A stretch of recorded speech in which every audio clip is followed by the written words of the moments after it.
Operação Caça-Fantasmas. Ministério Público investiga a formação de empresas de fachada no oeste do estado para concorrer a licitações públicas. Entre os envolvidos estaria um membro do Poder Executivo. Sobram vagas, faltam profissionais. Centros de atendimento socioeducativo não podem receber adolescentes, enquanto o quadro de funcionários... Parque Nacional, Balneário Camboriú poderá ter o maior porto turístico do país. O projeto já foi entregue à Capitania dos Portos. Turismo em alta. Com a chegada do frio, a expectativa é que 300 mil pessoas passem pela Serra Catarinense durante a temporada de inverno. Investindo em energia limpa, o governo do estado incentiva projetos para superar a crise hídrica que afeta o país. E no futebol, o empate do Criciúma pela Série B do Campeonato Brasileiro. E a despedida de Eduardo Costa dos gramados aos 32 anos de idade. Com 17 anos já estava no time de cima do Grêmio, com 19 na seleção principal. Então foi tudo muito precoce, então automaticamente a gente acaba se desgastando mais rápido.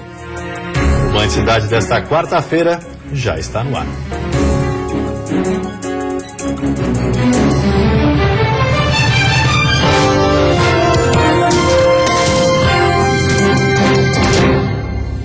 Olá, boa noite.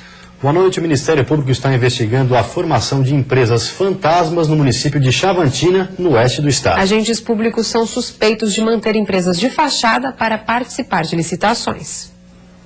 A operação foi batizada de Caça-Fantasmas. Durante a ação foram feitas buscas e apreensões na prefeitura de Chavantina e numa empresa do município. De acordo com o Ministério Público, a suspeita de fraude iniciou quando uma empresa participou de várias licitações com o telefone e endereço registrado no nome de um empreendimento de um funcionário público com cargo comissionado. Anteriormente a isso, anterior a ele assumir o cargo de secretário da Saúde, a sua empresa, Palmeagro, havia participado de alguns certames licitatórios, inclusive saiu vencedora.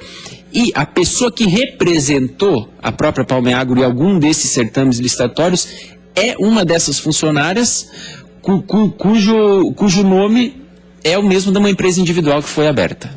O que chamou a atenção do Ministério Público é que as empresas fantasmas participavam das licitações e, na sequência, tinham as atividades encerradas.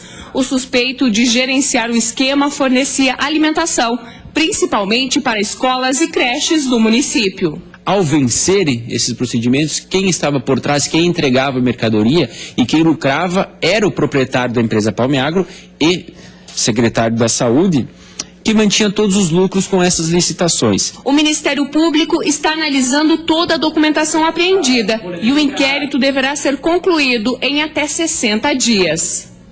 Em nota, a Prefeitura de Chavantina disse que toda a documentação necessária foi entregue para a investigação. Tentamos contato por telefone com o secretário de Saúde do município citado na reportagem, mas ele não atendeu às nossas ligações.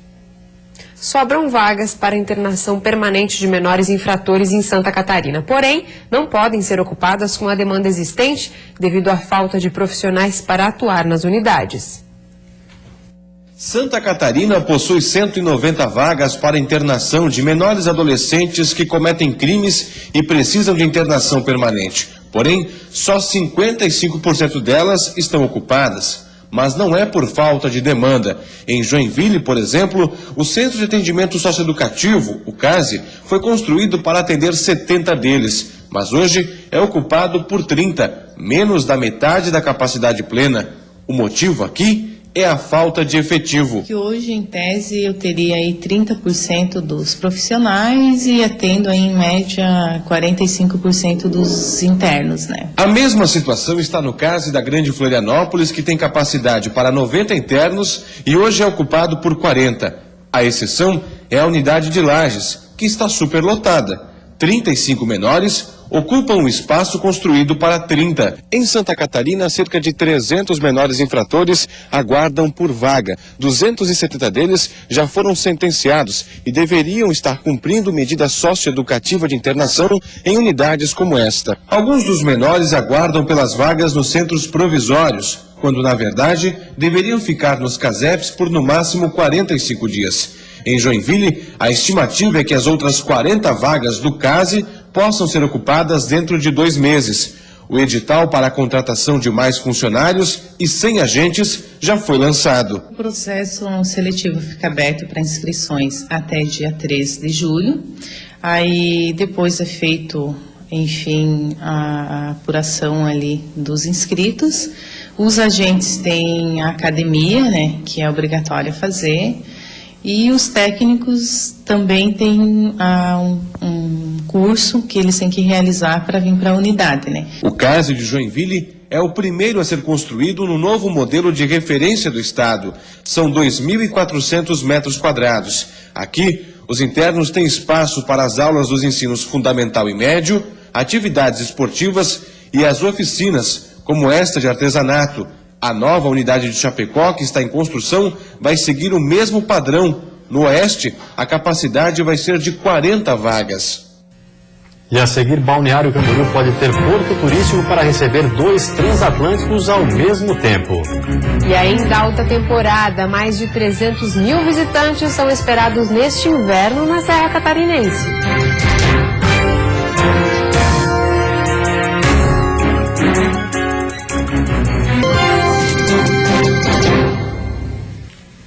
Com a chegada do inverno, a Serra de Santa Catarina é uma das regiões mais movimentadas do estado. Para esse ano, são esperados mais de 300 mil visitantes.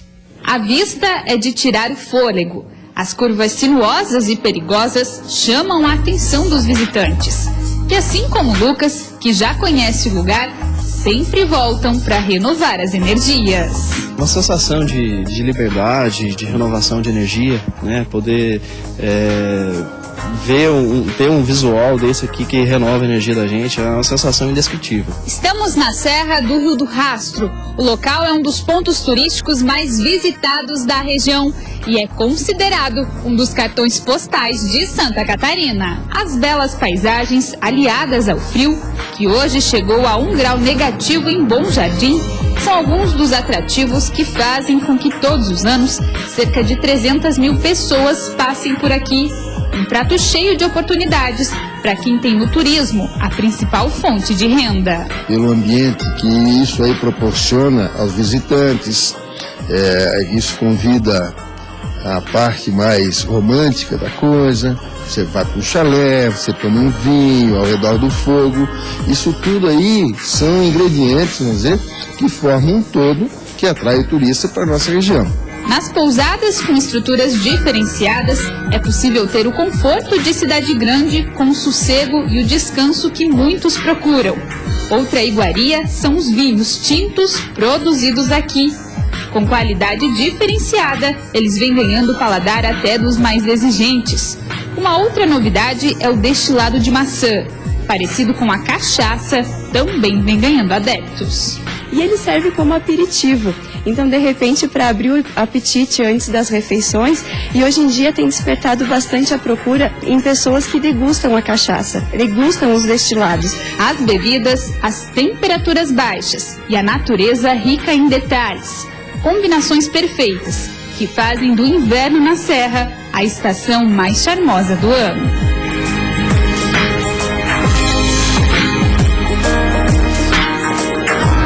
A quinta-feira deve ser de sol com muitas nuvens e temperaturas mais elevadas. Na Serra, o tempo fica nublado e com chuva durante todo o dia. A mínima fica em 6 graus, já a máxima chega aos 23 na capital do estado. No oeste e Planalto Norte, mínima de 9. No Vale do Itajaí, mínima de 10 graus e máxima de 18. E no Litoral Norte, mínima de 15 e máxima de 22 graus. Balneário Camboriú poderá ter o maior porto turístico do país. Para isso, estudos ainda vão precisar ser realizados. O projeto já foi entregue à Capitania dos Portos de Itajaí. Imagine você chegar de transatlântico na cidade, desembarcar e dar de cara com a praia, poder tomar um banho de mar ou, quem sabe, fazer um passeio a bordo de bondinhos. Esse sonho está bem perto de virar realidade. Isso aqui no estado. É que Balneário Camboriú, consolidada como um dos balneários mais badalados do país, agora quer se tornar também o único com capacidade para atracação de transatlânticos de grande porte, o que nem Itajaí, Porto Belo e Santos, no litoral paulista, podem receber.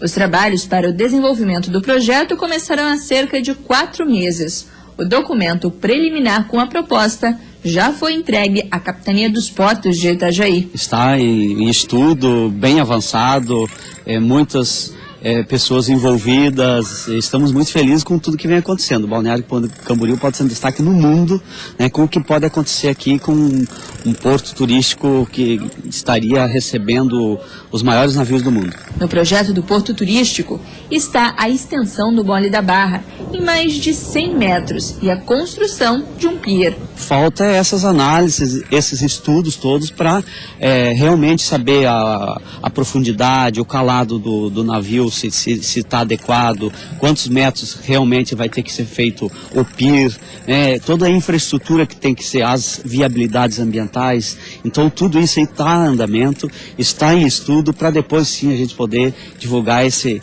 empreendimento que vai ser notícia no mundo. Esse não é o único projeto que está sendo desenvolvido aqui em Balneário Camboriú. Até a próxima temporada de verão, a cidade já deve contar com mais uma marina. Bem nesse lugar aqui onde estamos, no Mole da Barra, que terá capacidade para barcos de até 70 pés. Enquanto o porto turístico não sai do papel, um atracadouro mais simples deve ser construído, para que pequenas embarcações possam trazer ao mole os turistas dos navios, como ocorre em Porto Belo. E no próximo bloco tem futebol, aposentadoria aos 32 anos. Eduardo Costa se despede do Avaí e do futebol. E pela Série B do Campeonato Brasileiro, o Criciúma empata e fica a 4 pontos da zona do rebaixamento.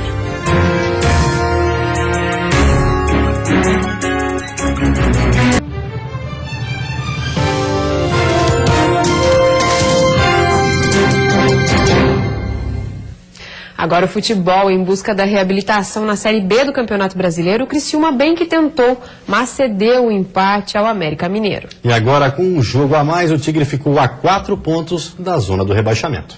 Noite fria e jogo quente. E na estreia de Petkovic em casa, a primeira boa chance foi do Criciúma. Arnaldo fez bela jogada e bateu muito mal. Logo depois, Neto Baiano tentou de cabeça, mas de melhor, Felipe Amorim bateu pro gol. A bola desviou em Fábio Ferreira e enganou o goleirão Luiz. 1-0. O América Mineiro chegou com Cristiano, que bateu com perigo. O Tigre respondeu com Guilherme Santos. Na sequência, Arnaldo cruzou e de carrinho Neto Baiano empurrou para o gol. 1-1. Já aos 45 minutos da etapa inicial, o Tigre chegou à virada. Rodrigo Andrade bateu escanteio e Fábio Ferreira desviou para o gol. 2-1. Mas no primeiro lance do segundo tempo, Felipe Amorim cruzou e Cristiano mergulhou para empatar. 2-2. A partir daí, as duas equipes tiveram boas chances para voltar à frente no placar. Nesta, João Ricardo defendeu o chute de Neto Baiano. Se o Criciúma chegava com perigo, o América respondia assustando. Marcelo Toscano brigou e por pouco não marcou. Mais uma vez Toscano e Luiz conseguiu salvar. Na última boa chance da partida, Guilherme Santos cruzou e ninguém conseguiu alcançar. Fim de jogo, Criciúma 2, América Mineiro também 2. Um empate na estreia em casa pode até não ter sido o resultado dos sonhos para Petkovic, mas pelas circunstâncias do jogo, o placar ficou de bom tamanho. Estou muito satisfeito pela dedicação deles e buscamos o tempo todo faturar 3 pontos, não deu, contra um bom time como o América, bem postado, e a torcida apoiando, né? Acho que tem muito mais coisas positivas, tem que olhar para frente do que simplesmente um mero resultado. E hoje o dia foi de despedida na ressacada. Depois de uma carreira marcada pelo acesso do Avaí à Série A, Eduardo Costa anunciou sua aposentadoria aos 32 anos. Foi uma despedida tranquila, sem lágrimas, e aparentemente uma decisão muito bem pensada. Eduardo Costa foi sucinto em suas respostas e deu poucos detalhes sobre os motivos que o levaram a parar de jogar futebol aos 32 anos. Sobre a carreira, fez uma avaliação positiva e se diz orgulhoso da história que construiu. Comecei muito cedo, então acho que com 17 anos já estava no time de cima do Grêmio, com 19 na seleção principal.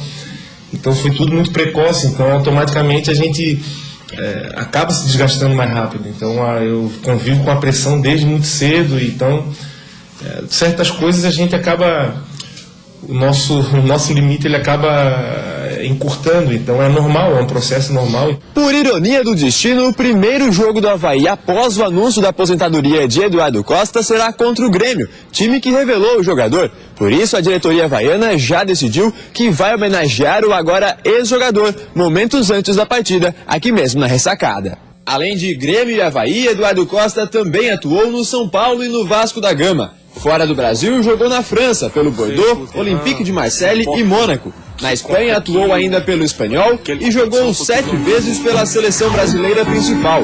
Foram 408 jogos e 18 gols durante os 15 anos de carreira. O momento mais importante, segundo o próprio jogador, foi o acesso à Série A do Brasileiro no ano passado, pelo Avaí. Desde quando eu cheguei, o objetivo maior era esse, de fazer o Avaí retornar à Série A. O objetivo era esse, né? O principal. Então, consegui, mais uma vez. A maior polêmica da carreira aconteceu justamente num dos últimos jogos com a camisa havaiana. No clássico contra o Figueirense, na casa do rival. Em jogo válido pela Copa do Brasil, Eduardo Costa acertou um soco no técnico Argel Fuchs, após o apito final. Foi uma situação que não é legal, lógico, não vou aqui dizer que foi legal, não foi legal, mas que acontece no futebol desde quando existe futebol, cara. Então eu acho que eu em si não vou ficar marcado por isso, porque, como eu falei, tem muito mais coisas positivas do que negativas. Então, quanto a isso, eu sou bem tranquilo. E a seguir, driblando a crise econômica, o governo do estado está apostando em energias limpas. Na mesma linha, Florianópolis lançou nesta manhã um plano de ação sustentável inédito na região sul do país.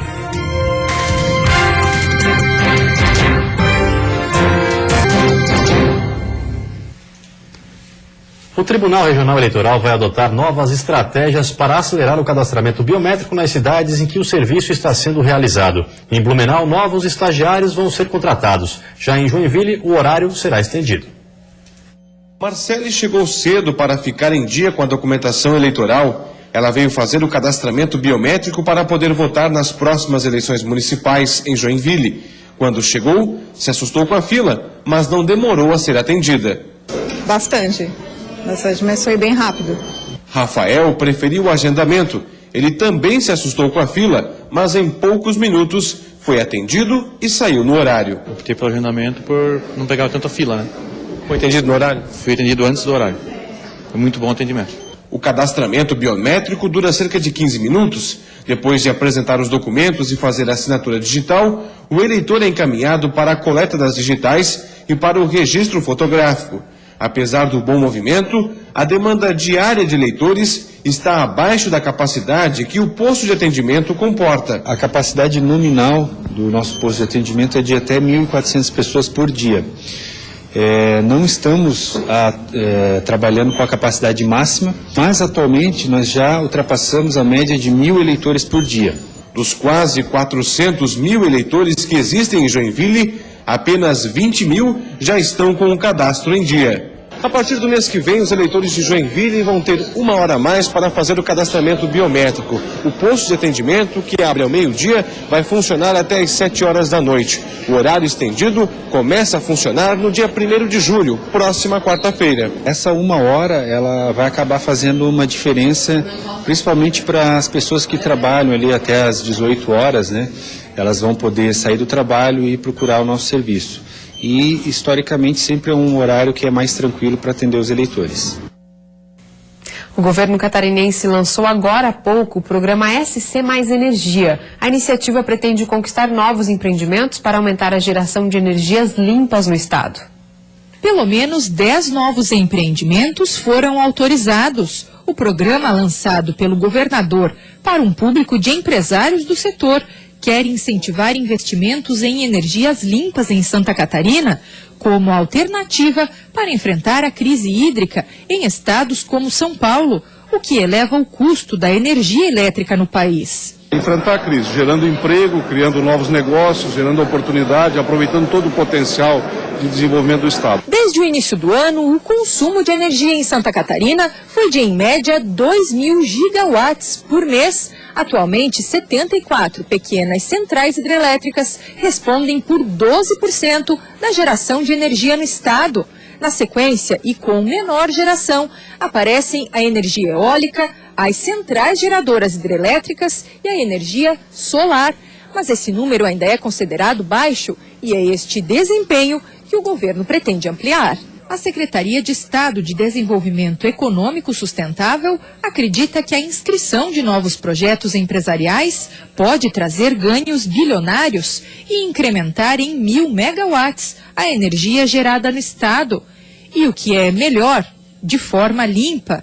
Por isso, diversos órgãos e autarquias do governo vão priorizar estas demandas. Nosso programa é focado em pequenas centrais hidrelétricas, nada de alto impacto, até uma quantidade X de megas com melhor aproveitamento e menos impacto ambiental. A Fundação do Meio Ambiente, a Fátima, é uma das entidades que vai formar uma comissão especial de técnicos e chamar 28 novos aprovados em concurso público para agilizar a análise e liberação de licenças ambientais. Deixando claro para a sociedade que nós não vamos perder o foco na responsabilidade que nós temos na emissão de licenças ambientais enquanto órgão ambiental. Segundo dados da Secretaria de Estado da Fazenda, as geradoras de energia, por exemplo, impactam positivamente na arrecadação de ICMS dos municípios. O Parque Eólico de Bom Jardim da Serra é um deles e responde por 60% do movimento econômico da cidade.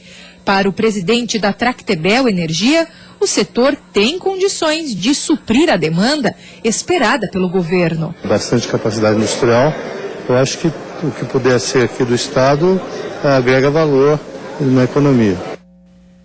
E Florianópolis lançou nesta manhã um plano de ação sustentável inédito na região sul do país. O estudo traz uma radiografia da cidade e aponta onde é preciso realizar mudanças. A capital catarinense foi a primeira da região sul a merecer a atenção do programa Iniciativa Cidades Emergentes e Sustentáveis, desenvolvido pelo Banco Interamericano de Desenvolvimento e pela Caixa Econômica Federal. O estudo, que durou 2 anos, traça um diagnóstico em áreas essenciais para o desenvolvimento de médio e longo prazo para a cidade, assim como ações integradas com metas e indicadores. Estes filtros somos capazes de priorizar 10 intervenções estratégicas, transversais, multissectoriais em essa cidade que vão ter maior impacto em melhorar os indicadores de sustentabilidade. Foram levantados 121 indicadores divididos em 23 temas e separados em 3 dimensões. Diante destes números, foram levantadas 95 ações que o município precisa tomar com mais urgência. Entre as áreas que devem ser priorizadas está o saneamento básico. A sugestão aqui do processo do ICES, do BID, da Caixa, é a criação de um observatório permanente, automatizado, da gestão de água e esgoto em Florianópolis. Outros pontos a serem melhorados em Florianópolis dizem respeito às ações de prevenção para desastres naturais, uso e ocupação do solo, mobilidade urbana e modernização da gestão pública. Para se ter uma ideia de como estas áreas afetam diretamente a população, apenas 5% do lixo coletado na capital é reciclado e mais de 40% da área urbana é irregular. Alarmantes são também os dados da mobilidade.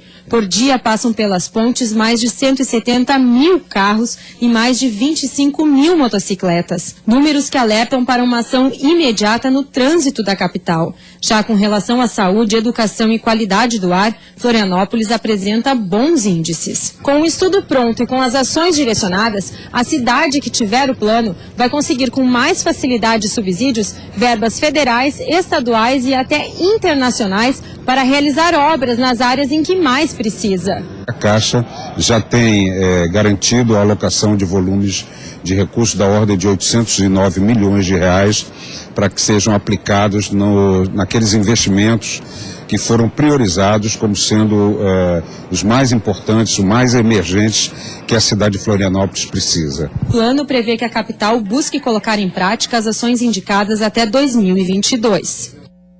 E antes de encerrarmos, vamos ao trânsito ao vivo aqui na capital. Você vê imagens das pontes que fazem a ligação entre a ilha e o continente. O movimento é intenso, com lentidão para quem deixa a ilha. Na Grande Florianópolis faz 16 graus neste momento. Você fica agora aqui no Jornal da Band. Uma ótima noite a todos e até amanhã. Uma boa noite para você. Até amanhã.